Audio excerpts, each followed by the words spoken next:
ಇದು ನಿನ್ನೆ ಜಾರ್ಖಂಡಲ್ಲಿ ನಡೆದಿರೋ ಒಂದು ಘಟನೆ. ಈ ವಿಡಿಯೋದಲ್ಲಿ ನೀವು ನೋಡ್ಬೋದು, ಗೊಂಡಾಸನಲ್ ಎಕ್ಸ್‌ಪ್ರೆಸ್ ಅಂತ. ಇದು ಜಾರ್ಖಂಡ್ ಹತ್ರ ಹೋಗ್ಬೇಕಾದ್ರೆ ಒಂದು ಟ್ರಕ್ಗೆ ರೈಲ್ವೆ ಕ್ರಾಸಿಂಗ್ ಬಳಿ ಗುದ್ದುತ್ತೆ. ಇದು ಕ್ಲಿಯರ್ ಆಗಿ ಕಾಣಿಸ್ತಾ ಇದೆ, ಇದು ರೈಲ್ವೇಸ್ದೇ ತಪ್ಪು ಅಂತ. ಈಗ ಸ್ಟೇಷನ್ ಮಾಸ್ಟ್ರು ಸಿಗ್ನಲ್ನ ಕರೆಕ್ಟಾಗಿ ಕಳಿಸಿದಾರೋ ಇಲ್ವೋ, ಅಲ್ಲಿಗೆ ಗೇಟ್ ಕೀಪರ್ ಇರ್ತಾರೆ, ಗೇಟ್ ಕ್ಲೋಸ್ ಮಾಡೋದು ಅವ್ರ ಕರ್ತವ್ಯ ಟ್ರೈನ್ ಬರೋಕ್ಕೂ ಮುಂಚೆ. ಇಲ್ಲಿ ಗೇಟ್ ಕೀಪರ್ ಫಾಲ್ಟೋ ಸ್ಟೇಷನ್ ಮಾಸ್ಟರ್ ಫಾಲ್ಟೋ ಗೊತ್ತಿಲ್ಲ. ಮತ್ತು ಇನ್ನೊಂದು ಇಲ್ಲಿ ಹೇಳಬೇಕಾದ ವಿಚಾರ ಏನಂದರೆ, ಪ್ರತಿ ಟ್ರೈನ್ನಲ್ಲೂ ಆಟೋಮೆಟಿಕ್ ಬ್ರೇಕಿಂಗ್, ಈಗ ಕಾರ್ನಲ್ಲಿ ಹೇಗೆ ADAS ಇದೆ ಅದೇ ಥರ ಆಟೋಮೆಟಿಕ್ ಬ್ರೇಕಿಂಗ್ ವ್ಯವಸ್ಥೆನ ನಾವು ಕಲ್ಪಿಸ್ತೀವಿ ಅಂತ ರೈಲ್ವೇಸ್ ಹೇಳಿತ್ತು.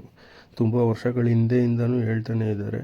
ಅದು ಕಂಪ್ಲೀಟಾಗಿ ಎಲ್ಲ ಟ್ರೈನ್ಸಲ್ಲೂ ಯಾವಾಗ ಅಳವಡಿಸ್ತಾರೋ ಅದು ಅವ್ರಿಗೆ ಗೊತ್ತು. ಸೊ ನಿಮಗೆ ಈ ವಿಡಿಯೋ ಇಷ್ಟ ಆಗಿದರೆ ಶೇರ್ ಮಾಡಿ, ಮತ್ತು ಅವೇರ್ನೆಸ್ ಮೂಡಿಸಿ, ಯಾರು ತಪ್ಪು ಅಂತ ಕಮೆಂಟ್ ಮಾಡಿ. Thanks for watching.